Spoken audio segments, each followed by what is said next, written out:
Okay, hello. I'm just going to run through the basics of a first-ish MD calculation using CP2K. Over here. And this is actually from a module at Lincoln called Molecular Modelling. It's fairly general. On here I've got a link to some exercises that were run at the University of Zurich. So this is material that Marcella Iannuzzi produced a while back, and there's some files.zip, water.zip. I'm going to save that. For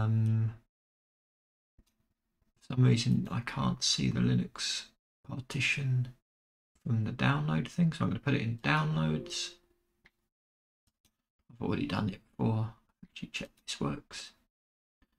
If I go to the file browser, I can copy that, and in here I can see my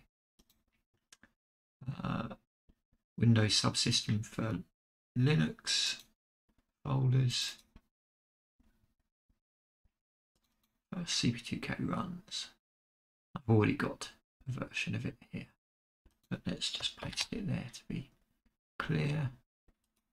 Let's just have a quick tidy up, and let's get rid of that water directory.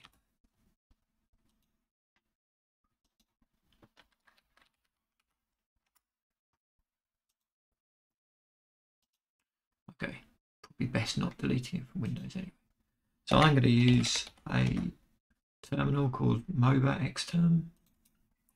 You can use the built-in Ubuntu one as well, or any other flavour of Linux that you can install on Windows now with this Windows subsystem for Linux. Of course, you can use a Linux box or a Mac as well. Let's make the text a little bit bigger.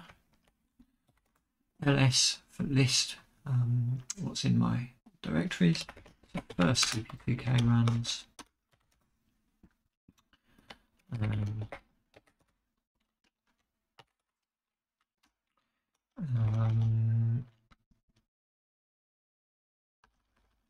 Yeah, so I think I was damaging things by deleting from. So I can unzip, go into the water directory, and I've got these files. Again, they're described in these exercises. I'm not going to go through all the exercises. What I want to do today are three things. So just run the NVE ensemble at an initial temperature of 300K as indicated here. Then perhaps we'll have a look at this plotting the radial distribution function for the oxygen probability pair distribution function. Then we'll add a thermostat and we will expand the system to be a 2x2. I'll also check that we know how to restart a simulation. So it's a good idea to keep your simulations in separate directories and know where they are. Good idea also to keep a logbook of what's going on. So let's copy water input file here. If I look at this water file, so it's using a variable at set system. We've got a system name, and then we can use that elsewhere. We don't really need this dipole information as we're not going to do the full exercise, but if you want to print it, you can do it. It's a force field, etc. And as I'm going to try and do this live, I'm going to reduce the number of steps to 10,000. The initial temperature conditions are 300, and the ensemble's NVE. And okay.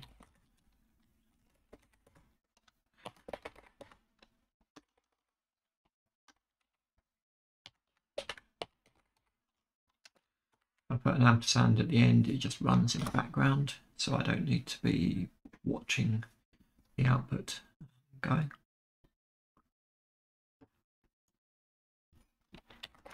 Should see some files creating. If I want, this tail command looks at the end of a file. So if I just do tail, it prints out the last, I think, 10 lines perhaps of a file. If I do -F, it follows it. So if something's writing to a file, it prints it out. So that can be quite a useful way of just keeping track of what's going on. Okay, and it's done 10,000 steps.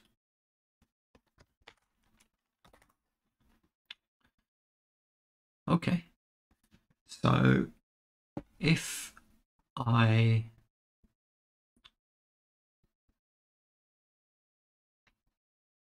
there's various ways of doing it. So this file, this energy file, let's make it a bit smaller so you can see it's all on one drive. So it contains the step number, the time, so that the actual time of the simulation. So this is printing it out, I think, every 20 steps. You see 20, 40, 60.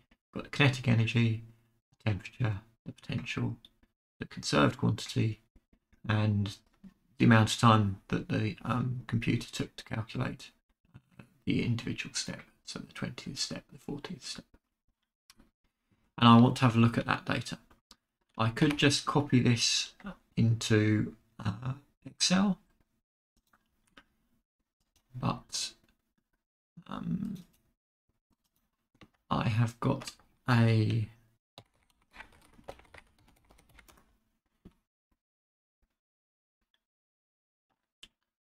Jupyter notebook prepared somewhere.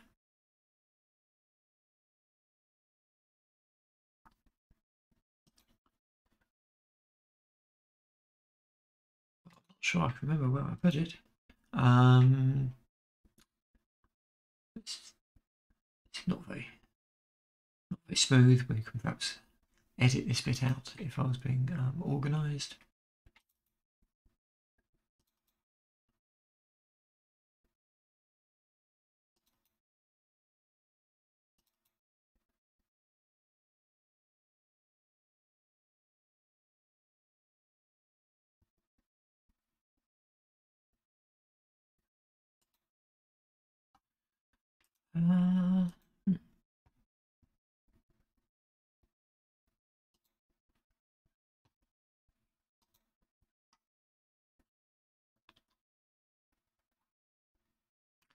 Well, let's actually do this live then. So it'll be good for me to remember how to do this.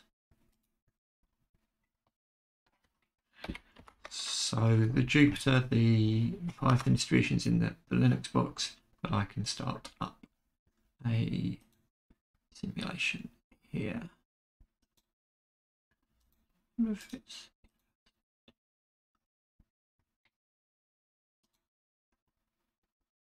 no, okay.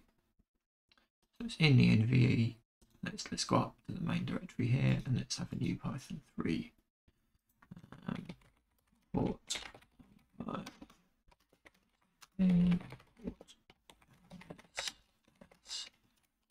So pandas is a mixture of sort of a database and a spreadsheet.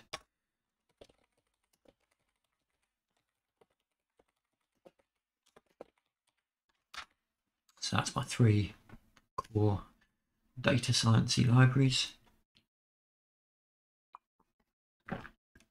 And what I'm going to do is I'm going to call a data frame, so it's equivalent to an Excel worksheet. It's going to be, so it's from pandas, read CSV file. So CSV, but it can be any text. And the name of the file will be nve/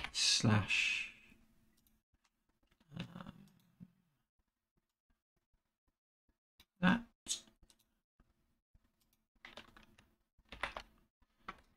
And the limiter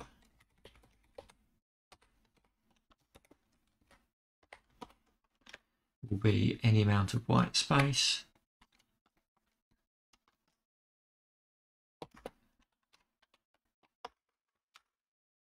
Now if I print the top that, I can see that the names have got mangled because the spaces between the step number and the conserved quantity. I don't want those spaces, so I'm going to replace the header. So I'm going to put names equals, well, I'm going to put them explicitly myself, so I'm going to put step time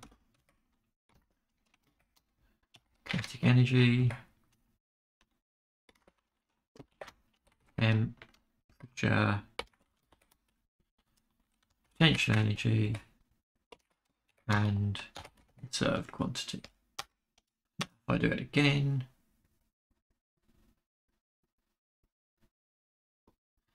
I've got that, but you can see it's still got the header line. One more bit I need to put in this call, and then skip rows equals 1. Now if I run it, I've got a tidier set of data. So now for my analysis, you can access the data by using the data frame object that we've created. Then a method of it. We actually put in here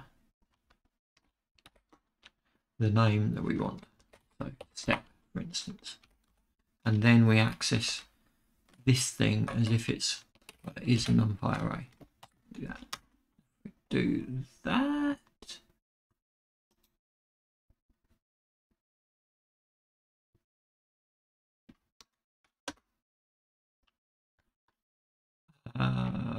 Why is my brain not working? So I don't put the brackets. I access it like that. That's my object.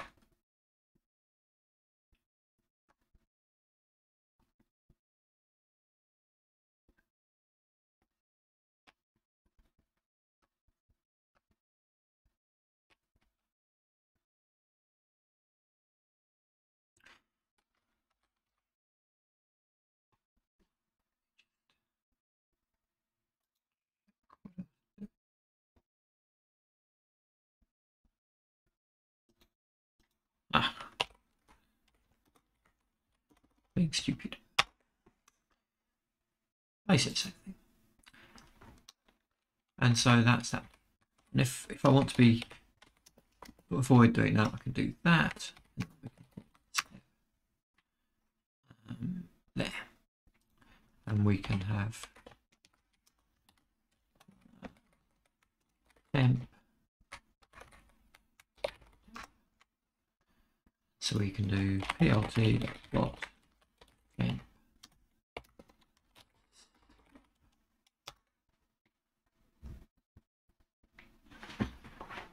For instance, or more sensibly, step number. So there we see an NVE run.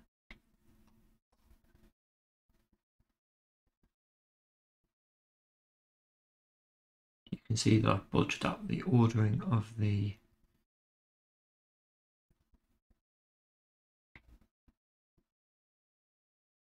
step time.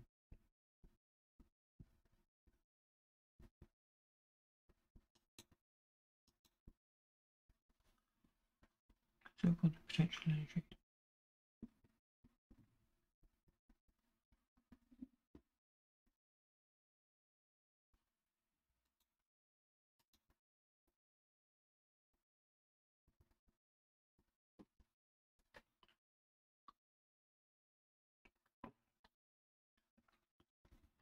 Why am I arrays off by 1?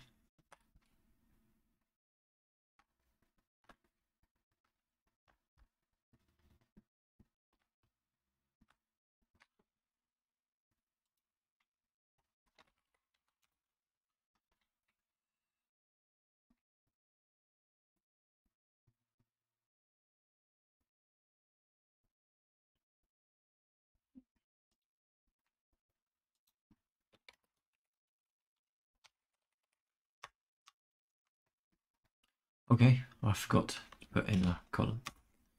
Now we've got that.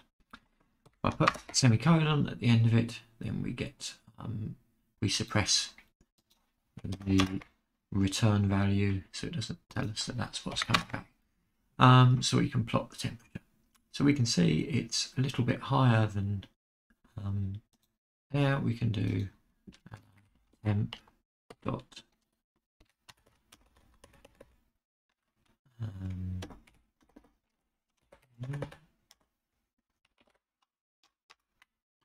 and we've got an average temperature of 309. And if we do it, take an array slice, so the first index, let's say how many values have we got?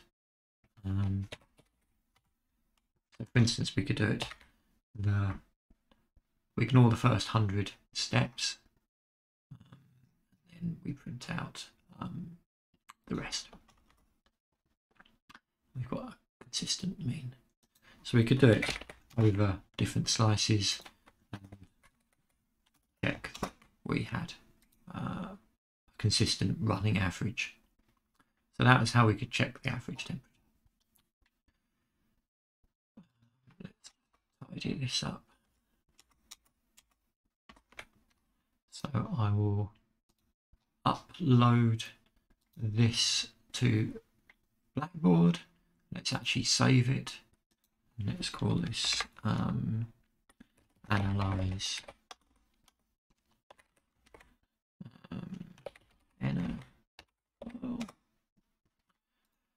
so basically I'll give it the name of the file, and that should now work for any CP2K input file, molecular dynamics, any other file. So there we go, that seems to have worked. And if the other thing to plot, and it was asked in there, is to check that the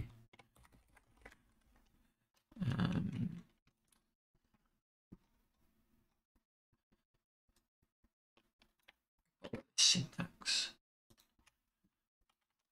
So we can do time, potential energy, and time, and the conserved quantity. So there we go. We see there's no particular drift in the potential energy. It's fluctuating in much the same way that the temperature is fluctuating. And you can see you've got the conserved quantity, which is conserved to much better than the potential energy. We can check the variance.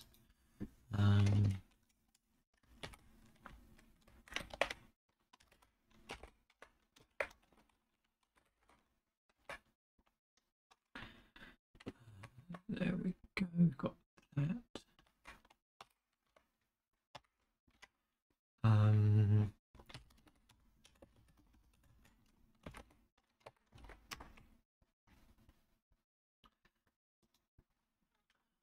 That's the temperature variance. I actually want to do that for the potential energy, don't I? And for the conserved quantity.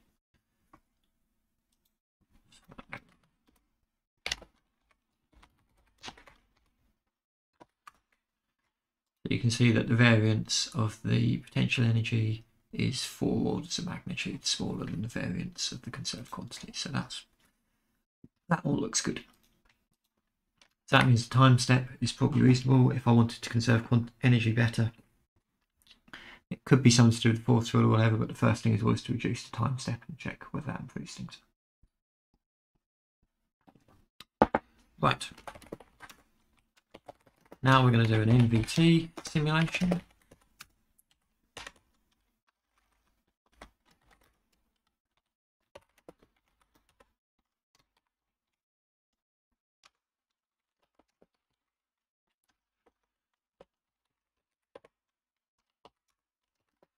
Let's now modify our input.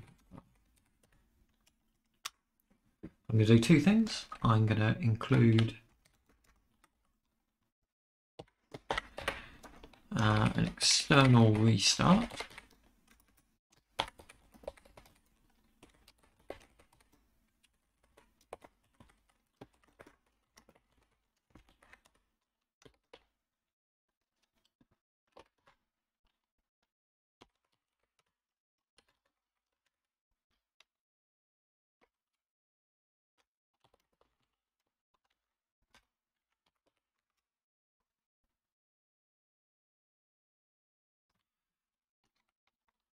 Right.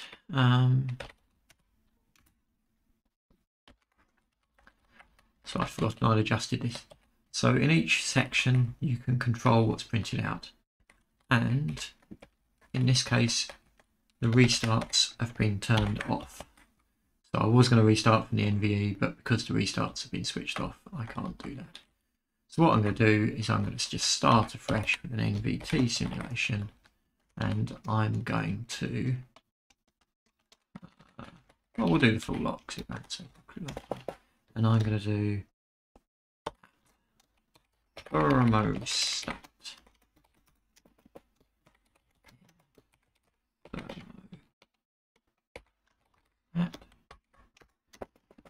We're going to have type.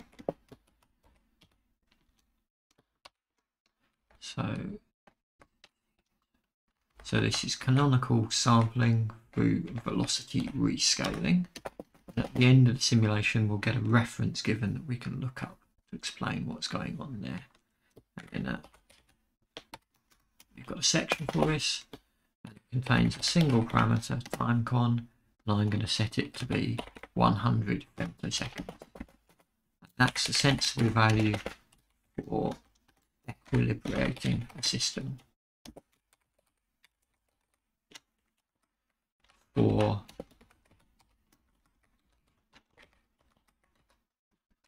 thermostat. I've probably botched that up. So I've now changed the ensemble to NVT, so instead of having constant total energy, it's going to have a well-defined temperature. If we look at the paper, we'll see that that doesn't mean the temperature is fixed, it means it's going to fluctuate. It will have a normal distribution around the defined temperature. So there we go, everything else looks okay. Let's set that running. This is going to be an MPT. I'm going to run this in 4 cores just to see if I get a little bit of a speed up. And off it goes. Again, if I want, I can follow what's happening here.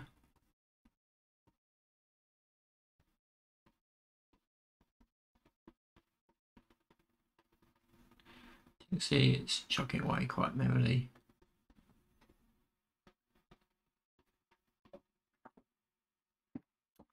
Not at all convinced that using 4 cores will be any faster for such a small system. But if we go to bigger systems, then we'll get some benefits.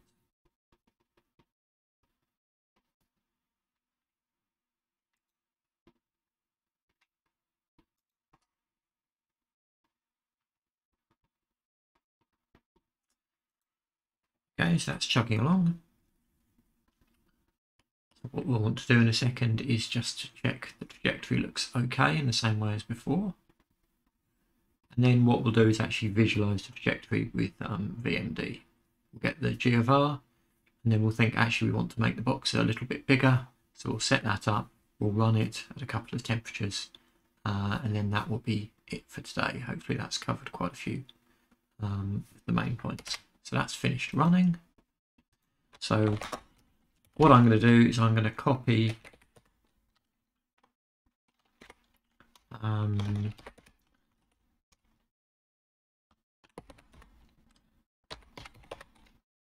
into the Windows thing. I'm doing it for the command line. You could go in with the file browser and copy. I'm going to put it in the downloads file. So now if I go to the downloads, I should see that I've created this VMD file. I've got it set up so VMD will open XYZ files. But if you've not done that step, you can do the business of telling Windows what's to always open the program with that. Then you'll have to go into program files, x86, or wherever you put it, and tell it where VMD is. So now a couple of bits, a couple of VMD tricks. So display orthographic means it doesn't distort the geometry to give you this perspective view. That's probably better.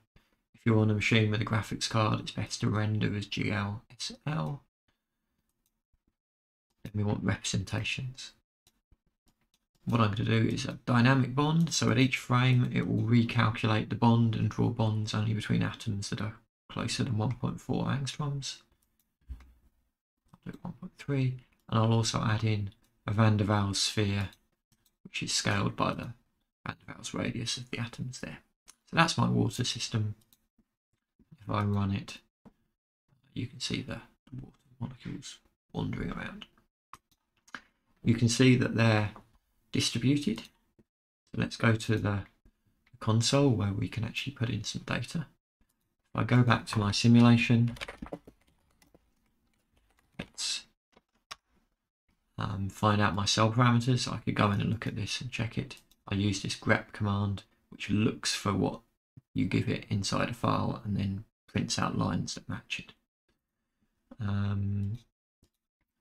I do periodic boundary conditions set, because the XYZ file, the way we dump the coordinates, doesn't contain information about the box in our simulation.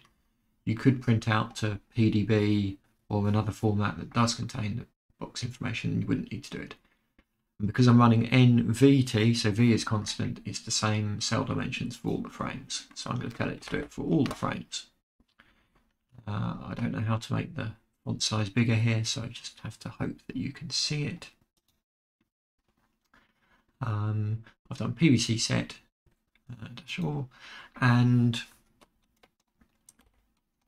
if I do PVC box, I can see my box size. So you can see that most of the water molecules are not in this central box.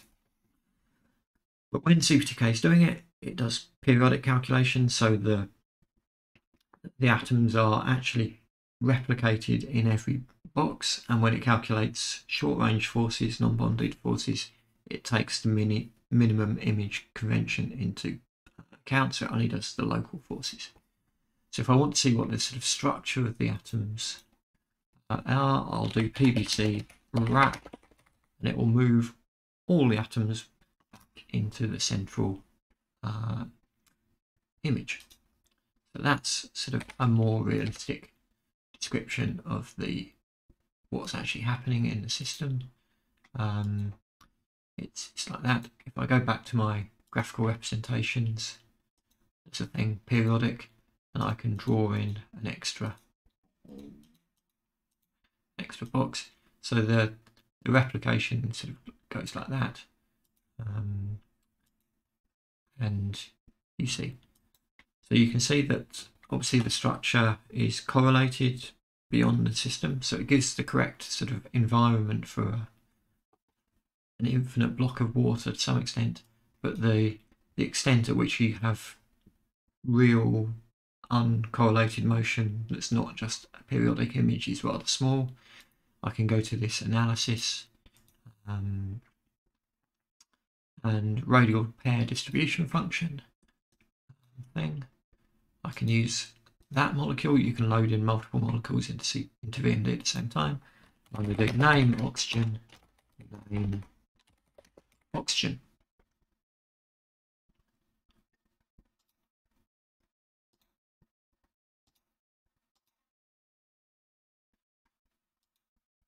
So this calculates the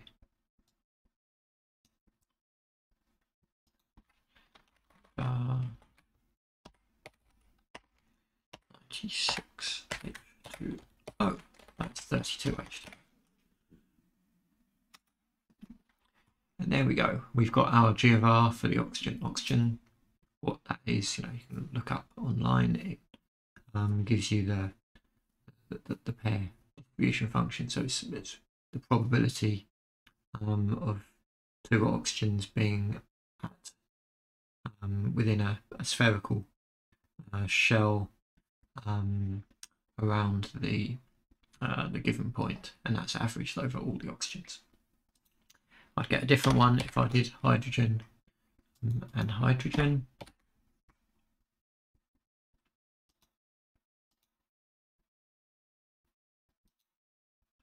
you see you get a quite different profile if you look at the hydrogen. And so the hydrogens tend to be at a distance of, what is it, 1.2 or something apart, 1.3. There's also this integral of the distribution, which tells you how many atoms in total are around a given oxygen as you move the shell out and keep counting. And also we saved the file because you see that those graphs are functional, they're not particularly pretty. I wouldn't want to put them in a publication, so we saved the data. It's just 2 columns of numbers that we can then plot. Indeed, if we go back to the exercises, within the package we download, there's also a file GOO, and this is from SOPA's data. That contains the experimentally measured oxygen-oxygen radio distribution functions. So we could compare that to the data that we got from our simulation. Right, now, so if I wanted to restart this simulation,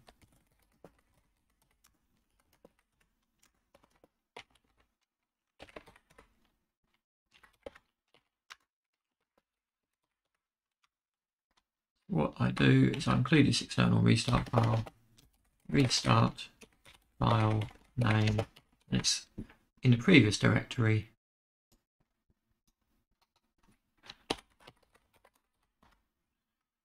Check that that file exists.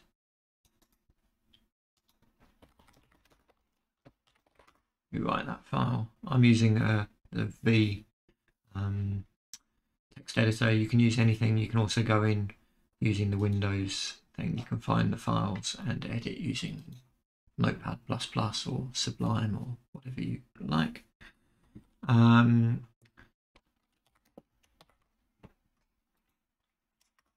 You see that file's there. This file is a CP2K input, and it stores the state of the system at periodic. So it's a checkpoint file, so it contains the state of the system. So in this case, it's got information about this thermostat that I said I'd have a look at. That's the other thing I didn't do. And it contains velocities and positions of the atoms at the time. So this is now going to continue from the previous one.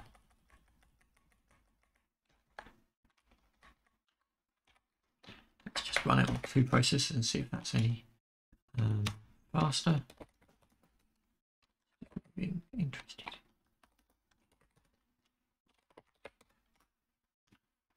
Okay, it is twice as slow, so it is scaling to 4 processors. Who'd have thought? So you can see now that the time has continued. So we're now starting from 40,000. So we could take, if you like, those first 40,000 steps as equilibration. So let's actually do that. Let's get rid of these restart. Let's go into its water. If that previous one was equilibration, let's move our time constant. Let's make our thermostat less invasive, reduce that down to, and now this is more like a equilibrium, like a production simulation. So then we can just check what's going on there. That will chug away. I ran it in the background, so I've only stopped the tail following the simulation. Whilst that's running, let's have a look at this output file.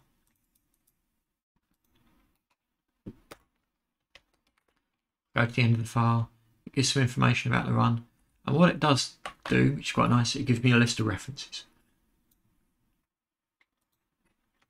There's some technical stuff about sparse matrix library it's used. There's a general CP2K paper There's now a newer one. This is a slightly old version of CP2K that comes installed with that version of Ubuntu. The latest one is a 2020 paper that so you can cite now, please. And then the thermostat is described in this paper. So if I take this, the title of it, I could use the link, but it's easier if I go here, go to Google Scholar, type in the name of the paper, and you see it comes up, canonical sampling through velocity rescaling, and there's an archive version. So an open access archive version of the paper, and it describes the algorithm, indeed how the velocities are rescaled and how the distribution, so they're chosen from a normal distribution with the correct properties to get this NVT. So if we've got a correct NVT simulation occurring, we should get that our temperature is got an average. If we average over large enough time, that the average temperature is 300, and that it is. So if we do NVT restart, so we read in from that energy find restarted one. You can see that it starts at 40,000 steps, so it's got a time of 20,000 femtoseconds. So that's what, 20 picoseconds. That's where it's starting from, and then we'll have another 20 picoseconds. Let's just reduce that. So we can see this. We can see it does look indeed to be around about 300 with some fluctuations. We've only got 20 picoseconds. We want much longer than that, another second or something really. If we look at the mean temperature,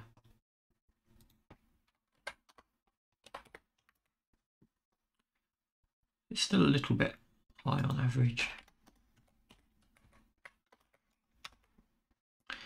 But if we take a second, if we have long enough or we average over segments, we should end up getting it. Let's check that. Yeah, again, we've got the same sort of fluctuations. Check that.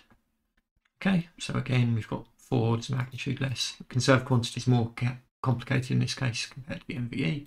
But what we can do, what's quite nice, why we use Python rather than something else maybe, is we can take our distribution of temperatures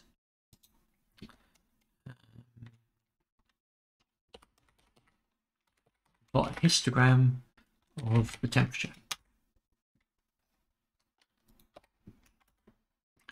And there we see it looks something not similar for now. It's not fully equilibrated. If we took a longer run, equilibrated a little bit better to start with, then we should see there. And if we went back to the paper, we should be able to get some details about the variance and whatnot, the properties of that distribution. We could check that to be convince ourselves that we've really got an MVT. So that's how to set up an MVE, how to run an NVT using this CSVR file, and a link to the paper. We found it by looking at the citation at the end of the output file and going to Google Scholar, finding the open access version. One more thing, let's make a 2x2x2 simulation.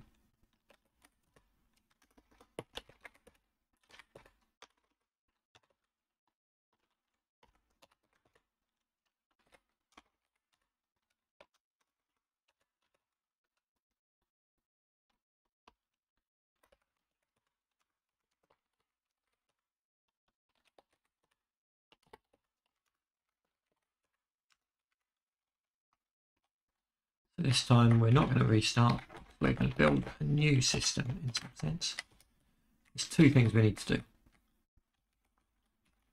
We need to tell it that our cell volume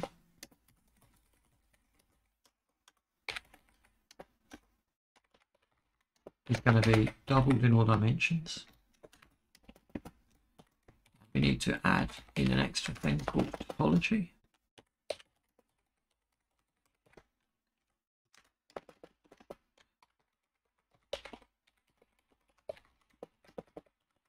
So this makes the cell twice as big, and this tells it to make copies of the atoms as well. If we just had this first one, we would make the cell bigger, and there'll be lots of vacuum, and we'd have a little blob of water in a box that's much too big for it. So to get something that's really watery, we do that. Now, with a bit of luck, let's do all 4 processes now.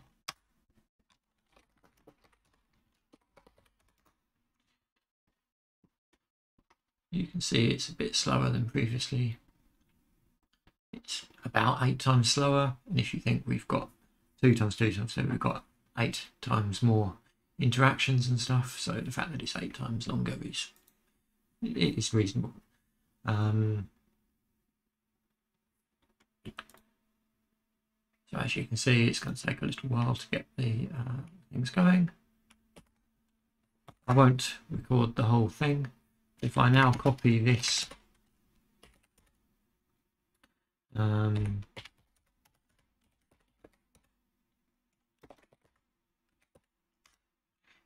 there, let's delete that molecule, create a new molecule. This one that I've just replaced it with. And now we can see we've got a rather bigger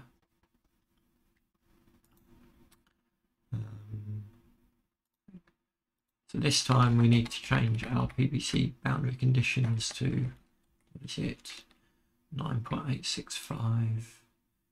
My brain doesn't work these days, so 9.865 times 2, 19.73.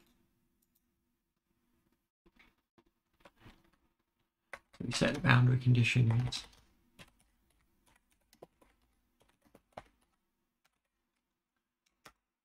And we can back all the atoms back in. You see with this default thing where water molecules end up straddling the box, we've got hydrogen on one side and the oxygen of the same molecule in the other. We get this strange thing because lines don't recalculate the bonds every frame. So in this case, if we do dynamic bonds and we do Van der Waals spheres, make them a little bit smaller and make the bonds like that, and we can see we've got our, I'll do C, I'll set the center of the box there, press equal to reset the view, and then we can get our box moving around. And we don't really need to save as many frames for most purposes as we've got. And we can see our water doing its thing. We've only got a very short simulation here, but you get the idea. And if we do the radial distribution function modeling now, let's just change back to doing the oxygen one. You now get a longer thing. You have the artificial correlations don't come in now until the box size, so you can get an actual distribution out to the 10 angstrom thing.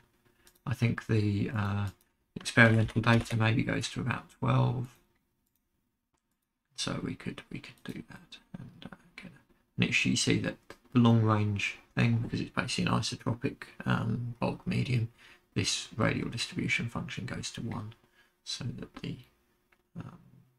there's a constant density of water. Okay, I think that's everything I wanted to say essentially. Let's see if that's it's about halfway. Let's just check that everything looks okay in that file. So if I do in 2 by 2 by 2, you can now see the potential energy is about 8 times bigger. You'll probably see that it sort of stabilizes a bit more sort of happily, but all these other things are about the same. And we've got, again, a temperature distribution like that. You can specify what bins to use and stuff, but what's there is fine. Okay. That's what I wanted to say for today. I hope that's kind of useful. I've probably forgotten some things, but ask me. I say this was done for a specific course, but some of the stuff is fairly general and may be of use to you. So I'll say adieu. Good night.